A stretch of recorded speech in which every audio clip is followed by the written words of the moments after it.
শ্রোতা বন্ধুরা, আমি আনোয়ার সরকার ছেলেবেলের অনুরোধে স্টুডিওর মাধ্যমে কিছু কথা কিছু গান, তবে এবার যে গানটা আমি রাখবো, আমি কেমন শিল্পী এটা সারা বাংলাদেশের মানুষই জানে। আমার বিচার করবে শ্রোতারা মিডিয়ার মাধ্যমে। এবার যে গানটা গাইব, আমার আল্লাহ পবিত্র কোরআনে বলছে, কুল হুয়াল্লাহু আহাদ আল্লাহু সামাদ। আল্লাহ এমন একটা সুপ্রিম পাওয়ার। আল্লাহ কাকো জন্ম দেয় নাই, আল্লাহ নিজেও কারো জন্ম না, কিন্তু আমার দয়াল আব্দুল রশিদ সরকার উনি বলেছেন, দয়াল গো, তুমি যদি জীবকে সৃষ্টি করছো, যদি মনে করো জীবের ভালোর জন্য, তাহলে দয়াল তুমি কাকো রাখছো 7 তলায়, কাকো রাখছো 10 তলায়। দয়াল রে, ও মাওলা রে আমার, কাউকে রাখছো তুমি গাছতলায়, কেউ খায় দুগ্ধ ভাত, কেউ থাকে অনাহারে, কেউ ছিঁড়া কাপড় পরে থাকে, কেউ রাজকীয় পোশাক পরে থাকে। দয়াল গো, তুমি যদি মনে করো জীবকে তুমি তরাবার লাইগা তুমি তৈরি করছো, তাহলে সেখানেও আমার কথা। আর যদি তুমি মনে করো তোমার ভালোর জন্য তুমি জীবকে সৃষ্টি করছো, সেখানেও আমার কথা। তাই সেদিকে লক্ষ্য করেই আমার এই গান। ওরে হাল সে বেহাল, ওরে দিনের কাঙ্গাল বানাইছো আমারে, আমি কি অপরাধ করছি সাইজি তোমারই দরবারে। আমার সেই সাইজি কুল হুয়াল্লাহু আহাদ আল্লাহু সামাদ লাম ইয়ালিদ ওয়া লাম ইউলাদ। আল্লাহ এমন একটা সুপ্রিম পাওয়ার, সারা পৃথিবীকে উনি সৃষ্টি করছেন। উনি কারো সৃষ্টি না, ওনার কোনো ধন সম্পদের অভাব নাই, কিন্তু উনি কাকো রাখছে খায়া আর কাকো রাখছে না খায়া। সেই দিকে লক্ষ্য করে আমার এই গান। ওরে হাল সে বেহাল, দিনের কাঙ্গাল বানাইছো আমারে, ওরে হাল সে বেহাল, পথের কাঙ্গাল বানাইছো আমারে, আমি কি অপরাধ করেছি সাইজি তোমারই দরবারে, আমি কি অপরাধ করেছি দয়াল তোমারই দরবারে।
তোমারই দরবারে, ওরে হাল সে বেহাল, দিনের কাঙ্গাল বানাইছো আমারে।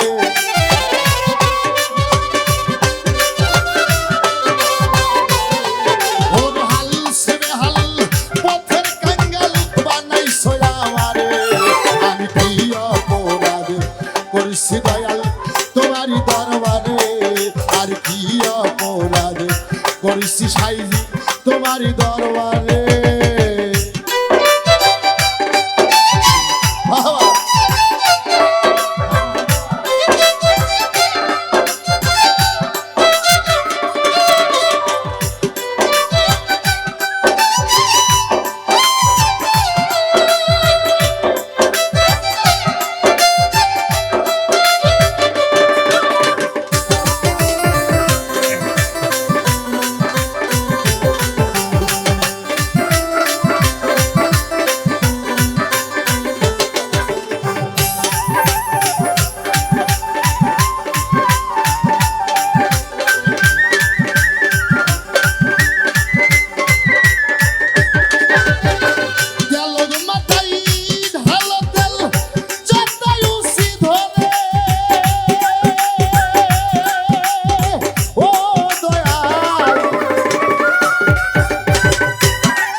তোমারই দরবারে আমি কি অপরাধ করেছি দয়াল তোমারই দরবারে।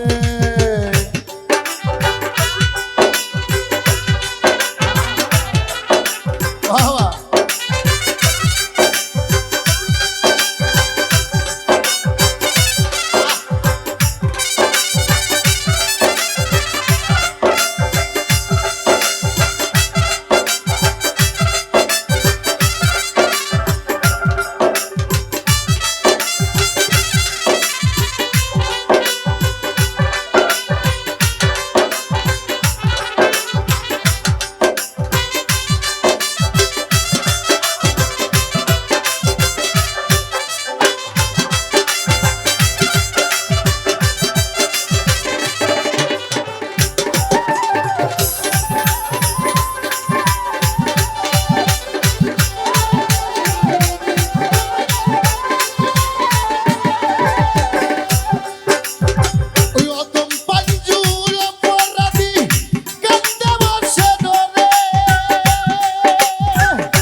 তোমারই দরবারে আমি কি অপরাধ করেছি দয়াল